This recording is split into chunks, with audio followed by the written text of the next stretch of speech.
Shalom Oma Opa, sebelum kita memulai persekutuan di lilin sukacita kita pada hari ini, kita akan bernyanyi bersama Mars Usia Indah.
Apa kabar Oma Opa semuanya?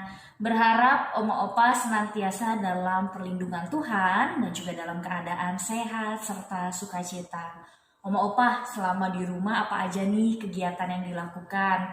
Boleh ya Oma Opa untuk juga bisa nanti sharing-sharing kegiatan-kegiatan apa yang kira-kira Oma Opa lakukan selama di rumah aja.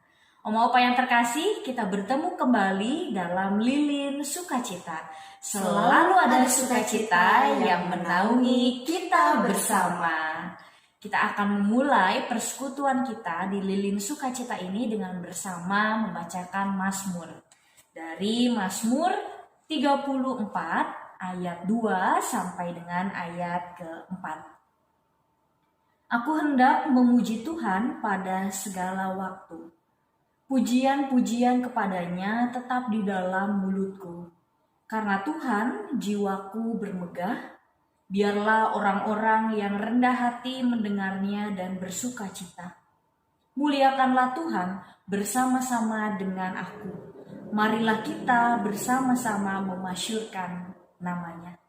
Kita bersyukur ya Oma Opa karena selalu hidup di dalam perlindungan dan cinta kasih Tuhan.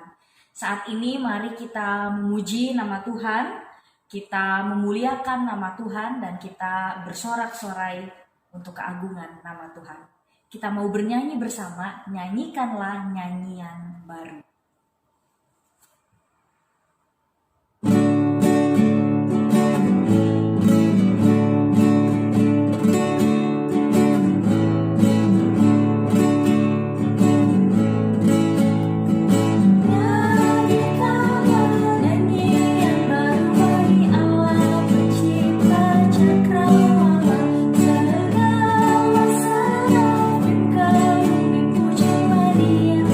Segala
bersatu di dalam doa pembuka. Kita berdoa.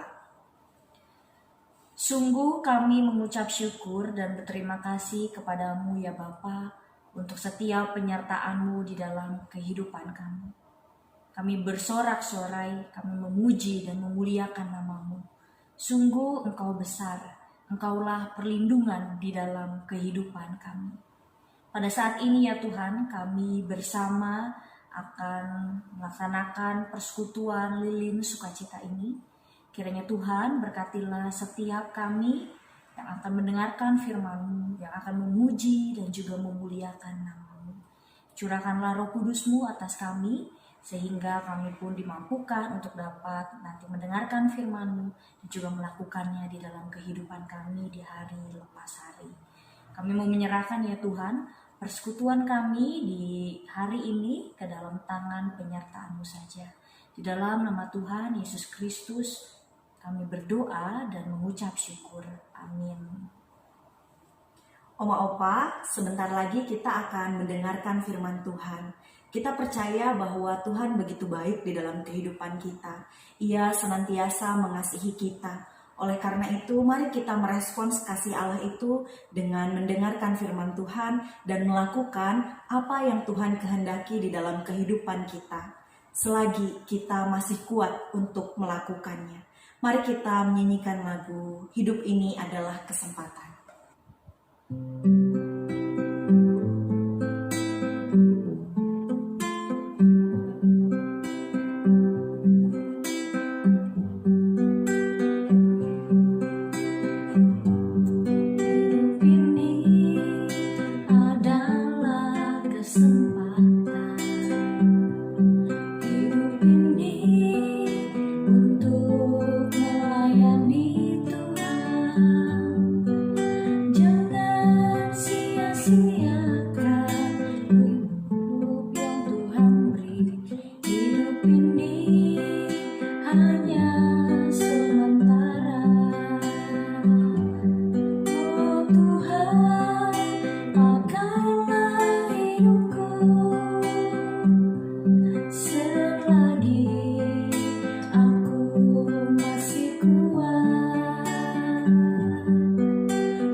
Shalom, Opa Oma, Bapak Ibu dan Saudara yang Tuhan kasihi, kita bersekutu kembali pada hari ini. Tentu kita sangat senang sekali kita bisa bersekutu bersama, kendati pun melalui online.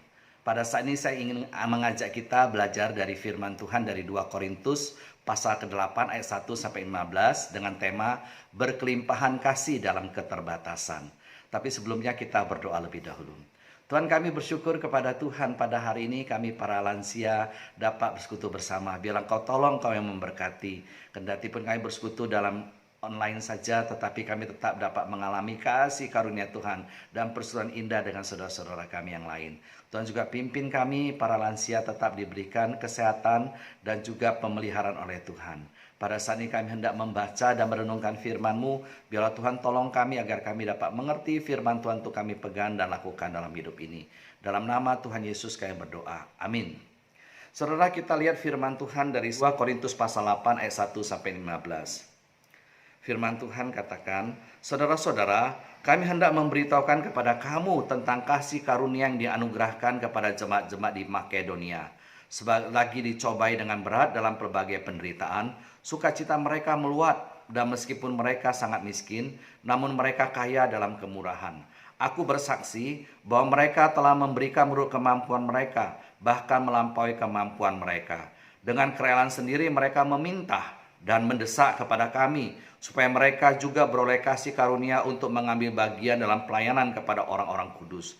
Mereka memberikan lebih banyak daripada yang kami harapkan. Mereka memberikan diri mereka, pertama-tama kepada Allah, kemudian oleh karena kehendak Allah juga kepada kami.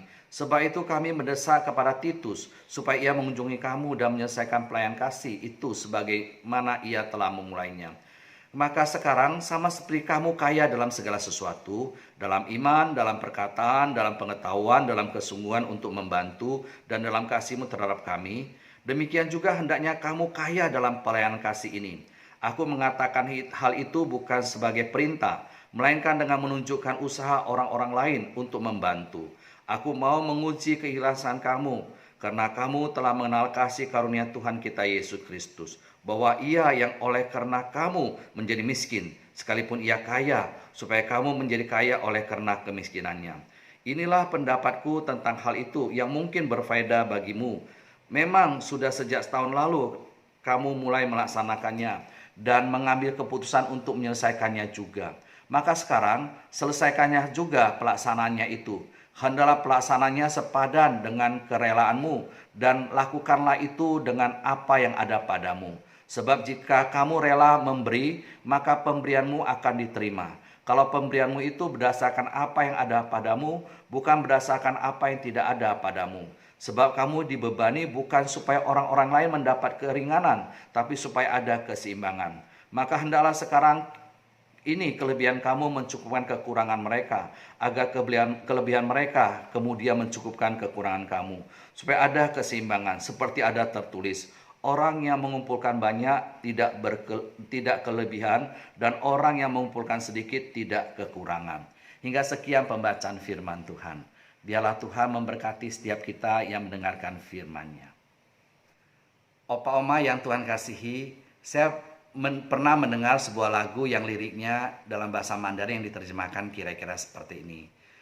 Kita merencanakan melakukan pekerjaan besar, tapi sekarang apa yang telah kita lakukan? Kita merencanakan mempersembahkan emas sebanyak gunung, tetapi saat ini apa yang telah kita persembahkan?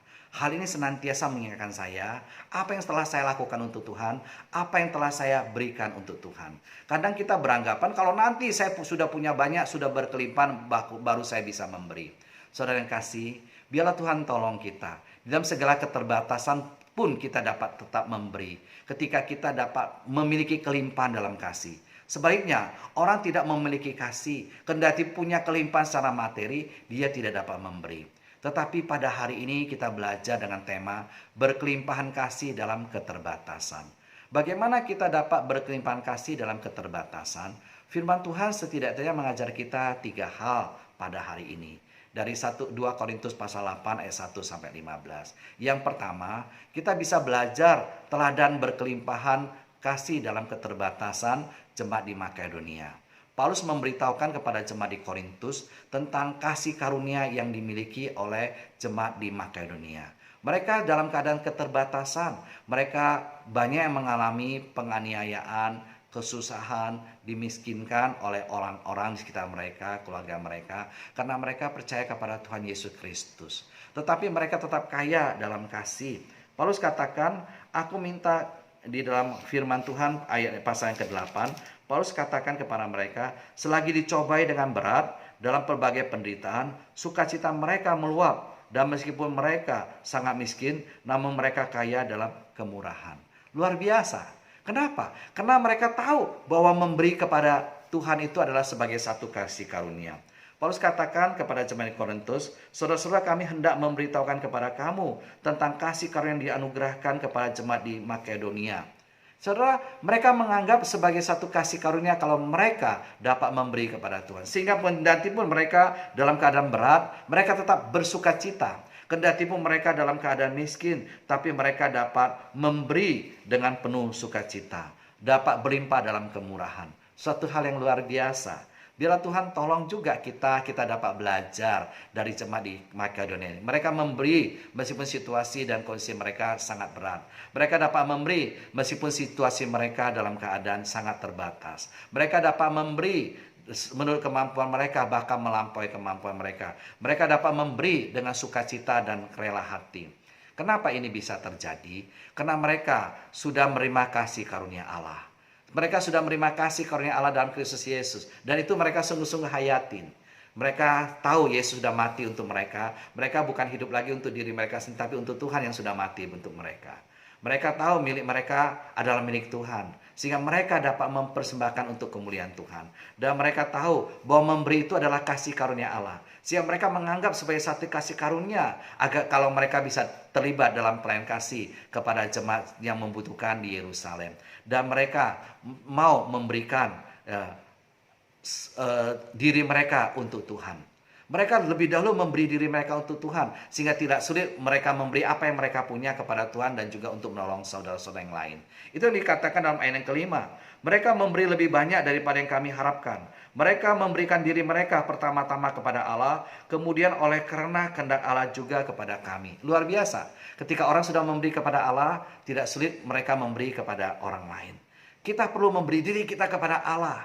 Kita tahu milik kita adalah milik Tuhan. Diri kita adalah milik Tuhan. Ya, maka kita akan memberi, saudara, tanpa kita merasa takut, tanpa kita merasa sayang. Karena kita tahu diri kita, semua milik kita adalah milik Tuhan. Kita memberi kepada Tuhan.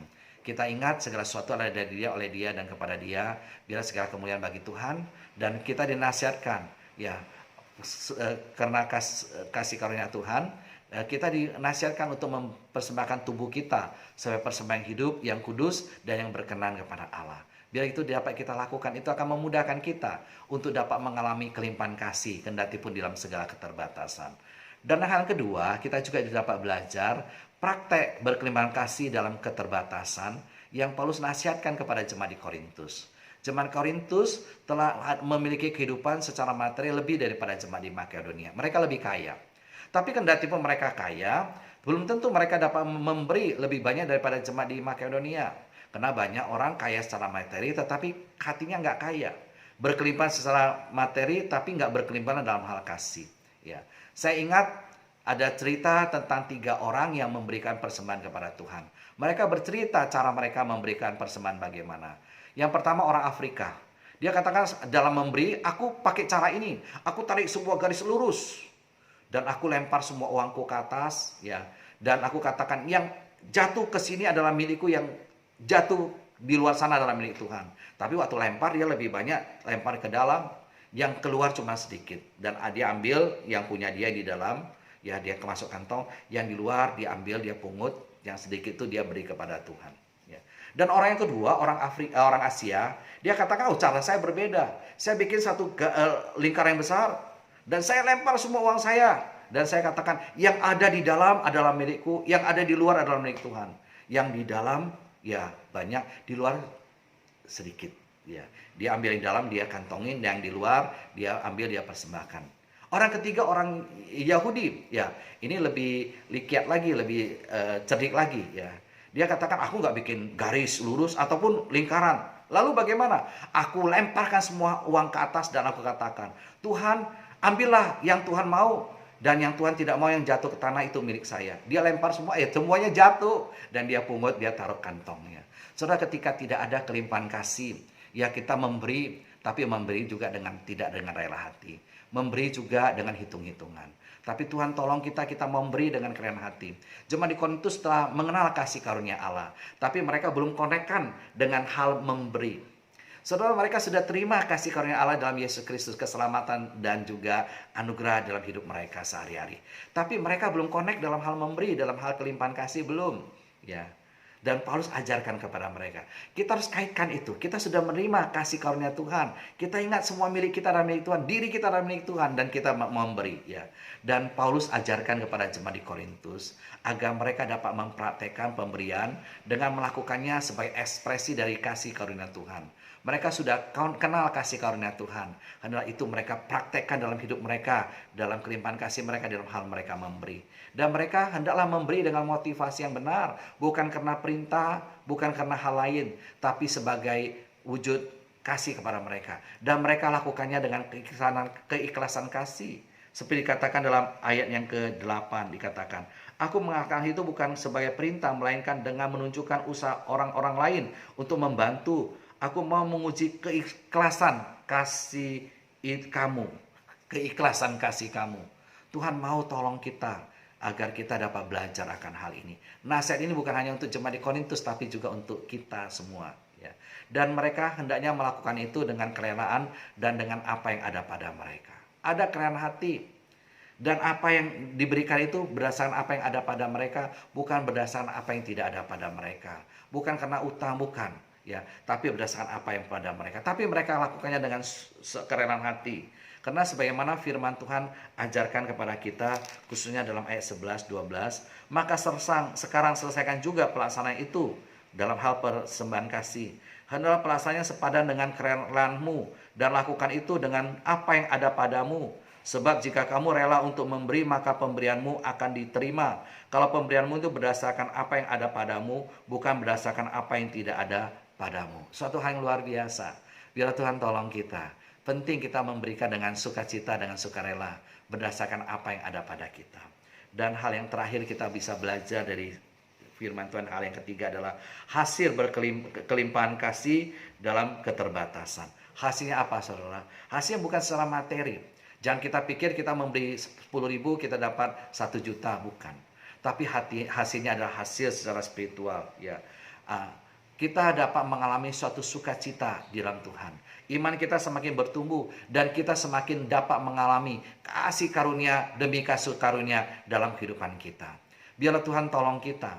Ketika kita memberi juga kita diingatkan. Ketika kita memberi kita dapat menjaga keseimbangan. Karena kekurangan kita mencukupkan kekurangan orang lain.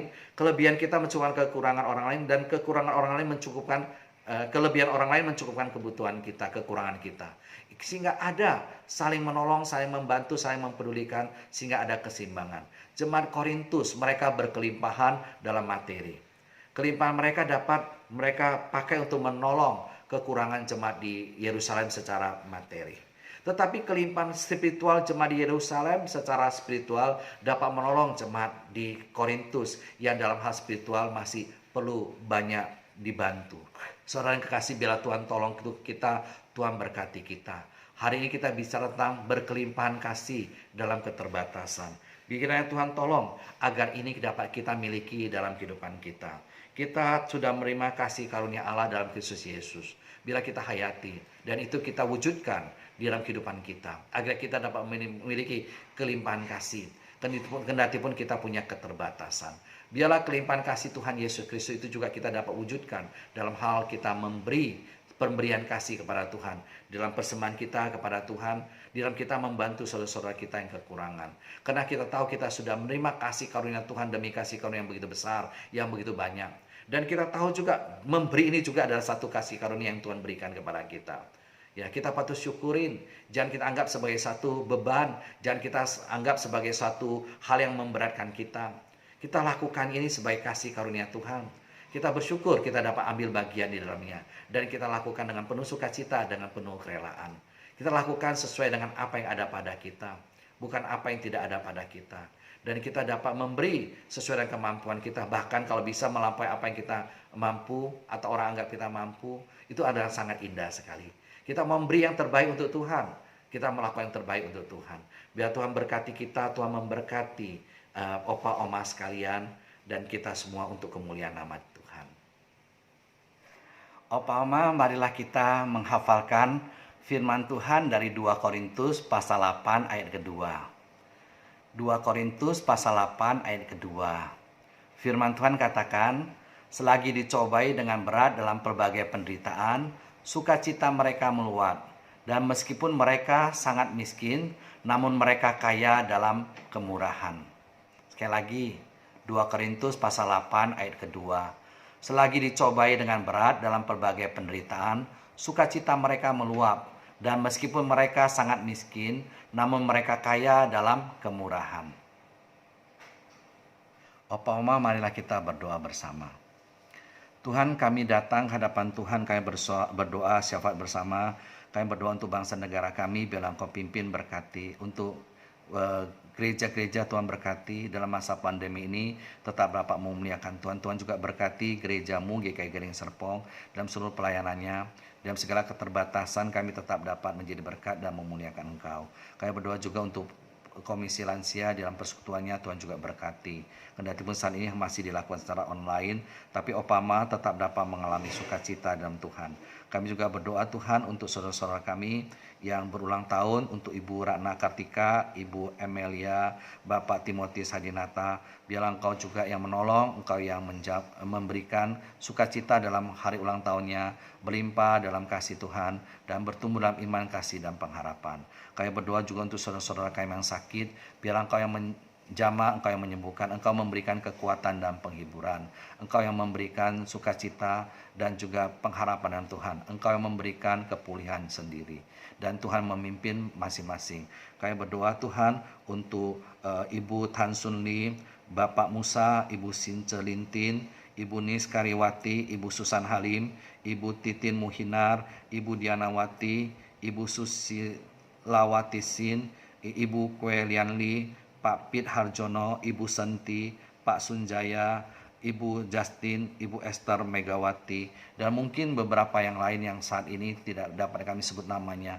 Kau tahu akan keberadaan masing-masing sakit dari Bapak Ibu kami ini. Biarlah Engkau yang tetap memberikan pertolongan, Engkau yang menjamah dan menyembuhkan.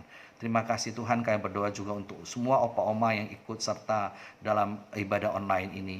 Kau tahu akan keadaan kami, Kau tahu akan pergumulan kami, Kau tahu akan kebutuhan kami, biarlah Engkau berkati sesuai dengan kasih karunia-Mu. Terima kasih Tuhan, dengarlah doa kami yang kami panjatkan dalam nama Tuhan kami Yesus Kristus. Amin. Oma Opa yang terkasih, kita telah mendengarkan firman yang disampaikan oleh Pendeta Andreas. Biarlah di dalam kehidupan kita pun senantiasa melakukan apa yang Tuhan inginkan, apa yang Tuhan kehendaki, dan juga melakukan pelayanan kasih kepada orang-orang yang ada di sekitar kita. Kita bernyanyi bersama ya Oma Opa, apalah arti ibadahmu.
marilah kita menerima berkat dari Tuhan. Tuhan memberkati engkau dan melindungi engkau. Tuhan menyinari engkau dengan wajah-Nya dan memberi engkau kasih karunia. Tuhan menghadapkan wajah-Nya kepadamu dan memberi engkau damai sejahtera. Cinta kasih dari Allah Bapa, anugerah dalam Kristus Yesus, persekutuan penghiburan dan kekuatan Roh Kudus menyertai engkau sekarang dan selama-lamanya. Amin. Oma Opa, ibadah kita pada hari ini telah selesai, tapi jangan ditutup dulu videonya karena sebentar lagi akan ada pengumuman dari pengurus. Tuhan Yesus memberkati. Selamat pagi Bapak Ibu, Om Tante yang dikasih Tuhan. Apa kabar semua? Saya berharap kita semua dalam keadaan baik-baik dan sehat. Sekalipun kita sudah lama tidak bertemu, tetapi Bapak Ibu, Om Tante, semua selalu ada dalam ingatan dan doa kami. Pada pagi hari ini kita sudah bersama-sama mendengarkan dan mengikuti persekutuan Usinda secara online. Bapak Ibu, Om Tante sudah mencatat ayat hafalannya.